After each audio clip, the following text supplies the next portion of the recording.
Well, I've been warning people for a while now that this was coming. Artificial intelligence is changing everything, including fraud. The days of obvious scam emails filled with broken English and fake stories are disappearing. Today's scammers are using AI generated photographs, AI generated documents, cloned websites, fake identities, and professional communication convincing enough to fool almost anyone if they're not paying very close attention. And recently, I worked a case involving a victim from Illinois who believed he was purchasing a vehicle from a dealership connected to Billings, Montana. The photographs looked real. The paperwork looked real. The conversations sounded professional. But none of it was real. This is Mike with Elite Investigations, and this is Behind the Investigation.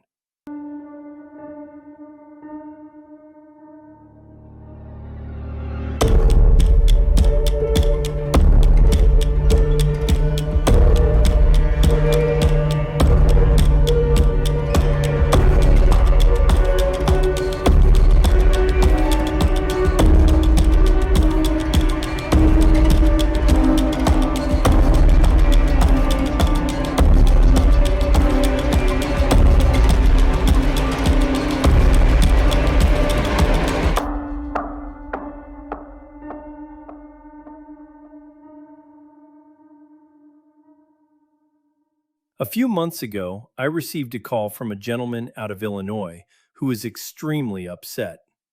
You could immediately hear the stress and frustration in his voice.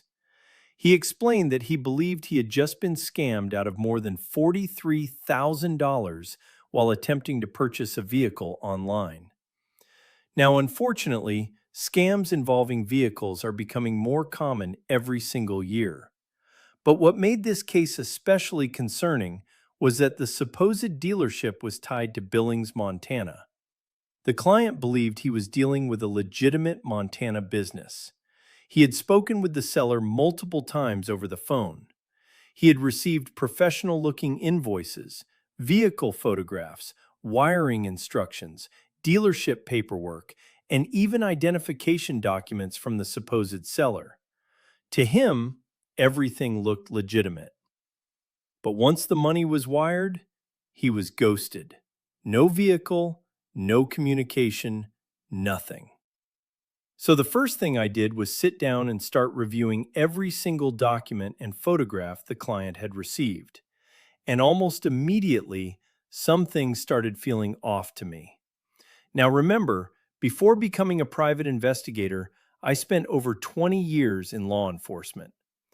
During that career, I looked at thousands and thousands of driver's licenses, identification cards, fake IDs, altered documents, evidence photographs, and fraudulent paperwork. And one of the first things that jumped out at me in this case was the seller's driver's license. At first glance, to the average person, it probably looked legitimate.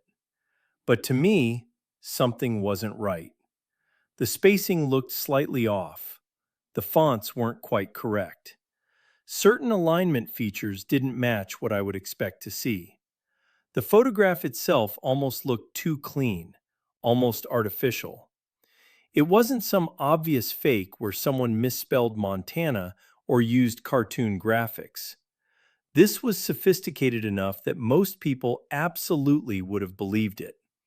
And honestly, I do not blame the client for being fooled. That's important for people to understand.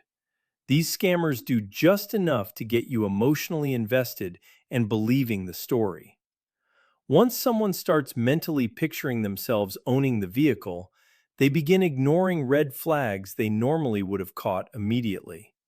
That's human nature. Scammers understand psychology extremely well. They slowly build trust. They answer questions professionally. They create urgency without being too aggressive. And before long, victims start rationalizing warning signs instead of questioning them.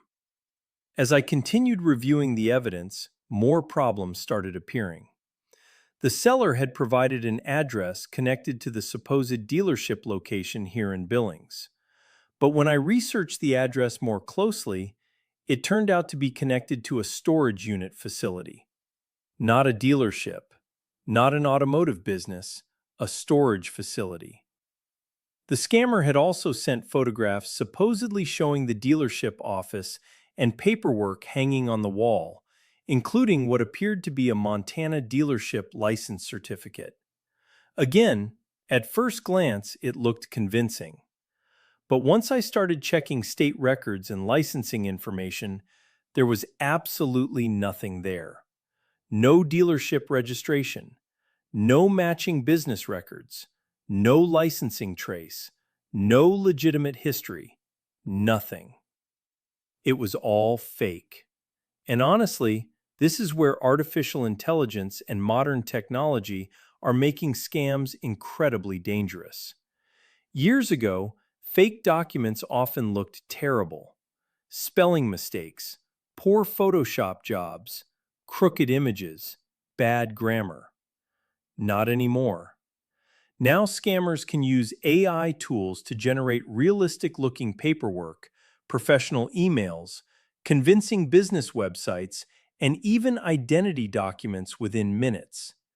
And unless someone slows down and carefully verifies what they are seeing, it can absolutely fool them. Now I want to show you something that honestly should concern everyone watching this tonight. What you're about to see is not real. I created an artificial intelligence video version of myself speaking directly to the camera. And one of the versions was even speaking fluent French, despite the fact that I do not speak French. Take a look at Créer this. une fausse vidéo avec l'IA est incroyablement simple. Tout d'abord, j'ai téléchargé une photo de moi dans mon bureau. Juste une photo. Ensuite, j'ai tapé un script et comme ça, l'IA a généré une vidéo de moi en train de prononcer les mots. Ce que vous regardez en ce moment, je l'ai créé sur mon ordinateur en quelques minutes. Pretty convincing, isn't it? And that's exactly the problem. Just a few years ago, creating something like that would have required expensive studios, professional editors, and significant technical skill. Now, almost anyone with a computer and internet access can create realistic AI-generated videos, voices, photographs, contracts, websites, and fake identities in a matter of minutes. That's the world we now live in. And if scammers can create a believable video version of me speaking a language I don't even know, imagine what they can do pretending to be a car dealership, a bank employee, a contractor, or even a family member. That's why verification matters more today than ever before. Because your eyes alone are no longer enough. In this case, the client wired $43,000 believing he was purchasing a legitimate vehicle from a legitimate Montana dealership. And unfortunately, once the money hit the account, the scammers immediately transferred it out. The client did try contacting his bank to stop or reverse the wire transfer, but by then it was already too late. And unfortunately, this is something scammers are prepared for. They know victims may quickly realize something is wrong, so many fraud groups move the money almost immediately through multiple accounts or jurisdictions to make recovery far more difficult. Now, looking back on this case, there were definitely some red flags. One of the biggest should have been this. The dealership was supposedly located in Billings, Montana, but the client was instructed to wire the money to a California bank account. That should have triggered more questions. But again, when people are emotionally invested and believe they're dealing with professionals, they sometimes start explaining away warning signs instead of stopping the transaction.